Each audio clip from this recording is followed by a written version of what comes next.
physically, are you feeling fine, feeling 100%? Yes, I'm feeling 100% better. I went in last all week, got treatment with Drew. He took good care of me, and then the coaches they took good care of me during practice, and I was able to keep running how I used to run. What have these 2 weeks meant for you just in helping out with the zone read? You seem to have really kind of gotten that down. It's just something we work on, like our base stuff, and then coach like they drilling out here every day, like carrying out face, and then like what face do to a defense, and we just able to execute it our best. What's the key to a fake? It's just like when you carry out your face like that, the little tense of a second there to hold that back, and you just able to gas them like that. Nick, what has this win done for you? The confidence of the offense in general to perform this well.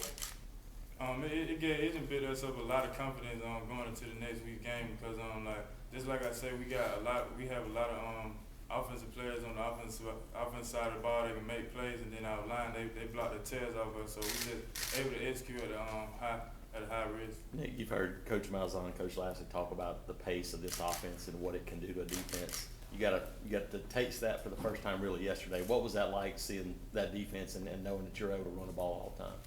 It was great because I knew we were gonna be just like the coach said, I knew we were gonna be the best conditioning team in the second half, and like it showed on that last drive. We were pacing that defense like they couldn't get lined up, and like I can see some of them in the eyes they were really tired, so we just kept running at that. As a quarterback, you're working in practice with receivers. I'm sure there's not a lot of drops. Then when it happens in the game, what's it like as a quarterback trying to get those guys to kind of hang in there?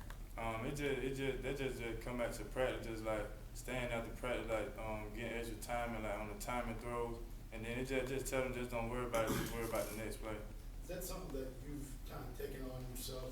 We heard earlier in the year that you and CJ, prior to the Mississippi State, when y'all practice that play specifically after practice, is that something that you've done where you pull receivers aside, hey, let's work on this play right here? Yes, sir. That's something I do, but I couldn't do it like last year because of like my knee injury. But Jeremy Johnson, he did some of that also. Him and Johnson like stayed after practice with some of those guys to get the timing throws down right. Nick, did you watch the video of Marcus's catch?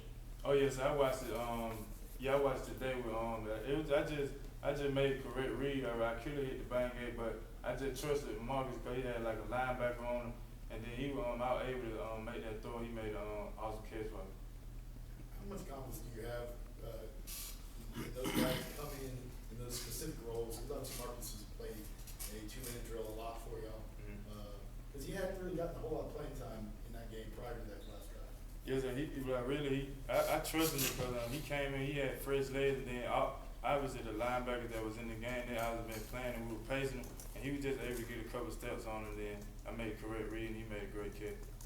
How excited was Jay after his long catch? Oh, he was excited. I think that was his longest catch in his college career, so I congratulate him on that too. And I know that he can remember that also.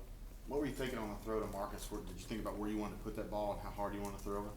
No, it just like the defense linebacker, he had his back turned toward him, so I was just able to just like place it like right there by his head for Marcus be able to catch it, and then he was able to come out with that catch. Like the players who were here last year talked about handling adversity and growing from that experience. Now there's tremendous success, and you guys have gotten off to a great start, and you're in the top 15 in various different polls.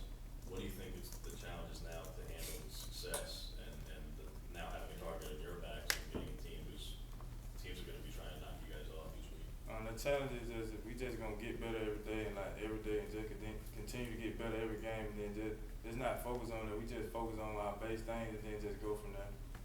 How do you feel about as a player to see yourself rise 13 spots in the AP poll and the BCS standing? Do y'all kind of pay attention to that as players, that you want to see yourself get as high as possible? I said we really don't pay attention to that. We just keep getting better every week, then just see what the outcome is at the end of the season. What do you think is the number one thing you've got to work on for yourself? Really my timing throws, and then the throws that I have to make in the game clutch situations, like the plays that we need. I'm gonna focus on that more. What do you need to improve on with those timing throws? Is it the steps, or kind of where you need to improve specifically on those routes? It's not really, I got the timing now, it's just, like my foot still like step toward more of my target, like I'm really throwing with all arm, but that's just something to work on this week. Take one more. Does anybody have any? Real quick, we're midpoint of the season or just past it, I guess. Give yourself a grade on how you feel you progress this season. I'm progressing every game, and then I'm just gonna just keep getting better at practice and just let it carry on to the game. I'll give him an A+.